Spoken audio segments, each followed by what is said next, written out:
Today I have a bunch of books for you all about giving thanks or showing gratitude.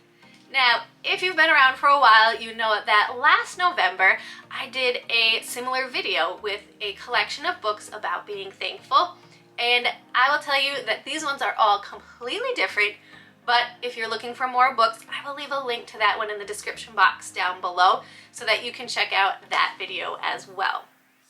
But today, I have more books all about showing gratitude, which I think is such an important thing to be talking about with students.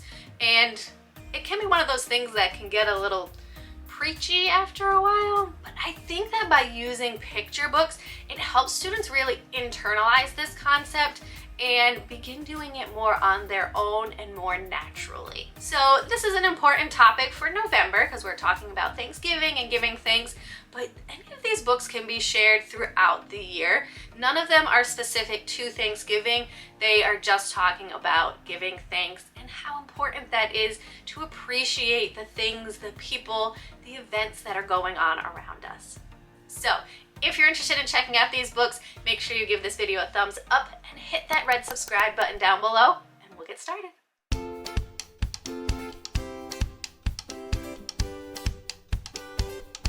This first book that I have, I would use with younger students.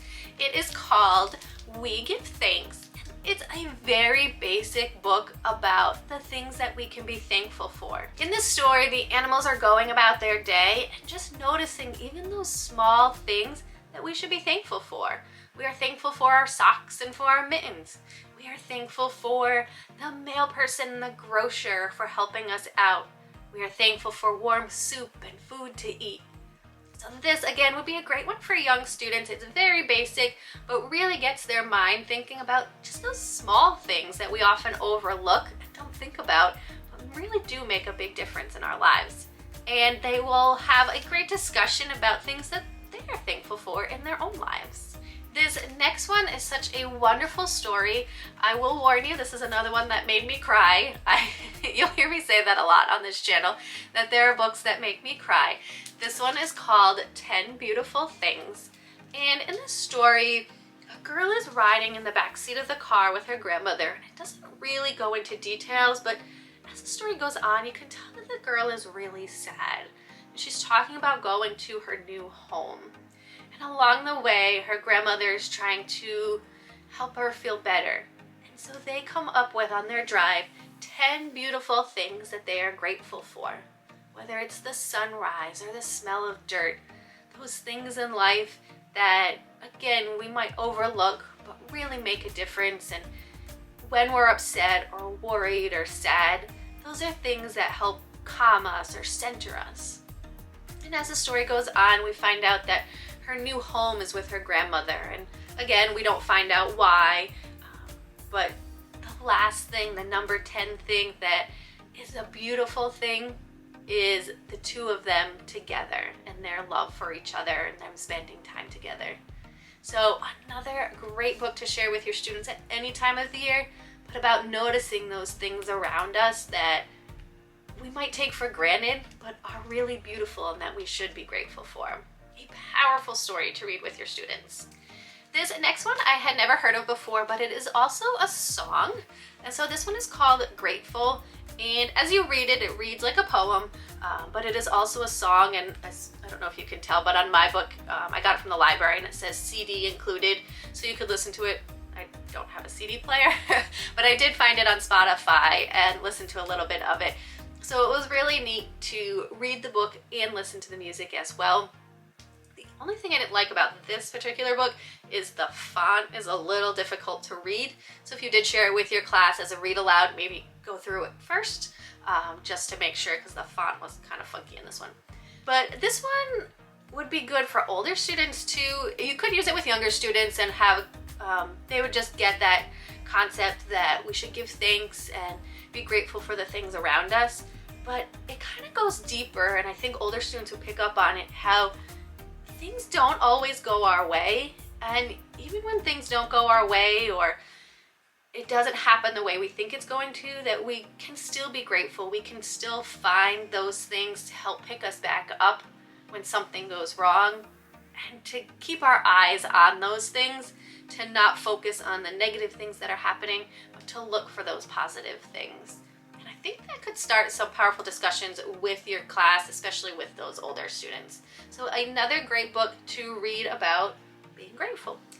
And this next book, I was hesitant to add into this collection because it's kind of a stretch with being grateful or showing things, but I think it would be a good one, especially in November.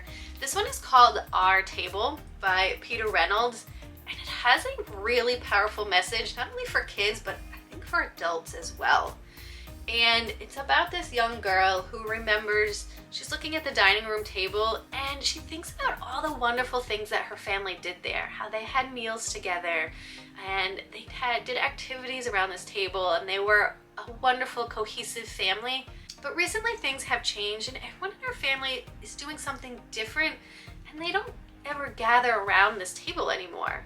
Her dad's watching TV, her mom is on the phone all the time, her brother's playing video games, and they're all in their separate rooms, not talking with each other, not communicating, and not coming together around the table. And as she's thinking of this, the table gets smaller and smaller and smaller until it disappears. And that's when she realizes that it's up to her to bring her family back together, to recreate this table in a new way. So she has her brother make the plans on his computer or on his tablet that he's playing on. She has her mom look up stuff on her phone to help build the table.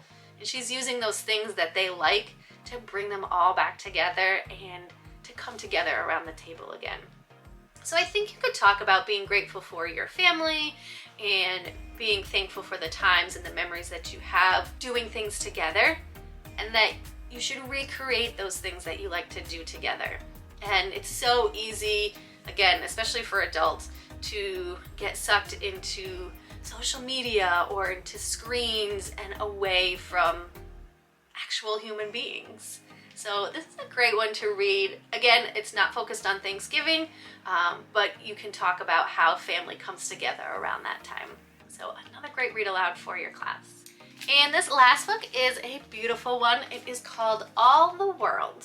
And in this one, the words are very simple and minimal, but there's so much to be seen in each of the illustrations. And it's sharing about family doing things together in different areas of the world and seeing the beautiful things that are around them and being grateful for, again, for nature and the people and the things that are around them.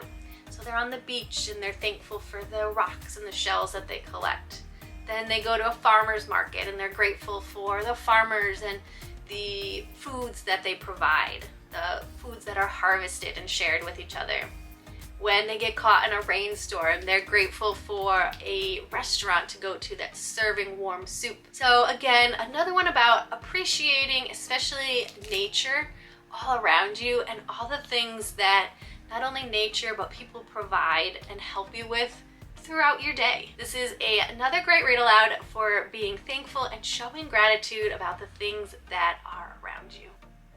So I hope these books were helpful for you and that you'll be able to read some of these aloud with your class either during the month of November as we get geared up for Thanksgiving, or anytime throughout the year if students might need those reminders to be thankful, to show gratitude for the things that they have, because that's such an important thing for students to understand. And again, picture books are a really great way of sharing this concept with students in a way that's not just telling them what to do, but more showing them how important it is. So if any of these books were helpful, make sure you give this video a thumbs up and hit that red subscribe button down below, because I will be back next week with brand new books that were released in the month of November. And there's some good ones. Have a great week.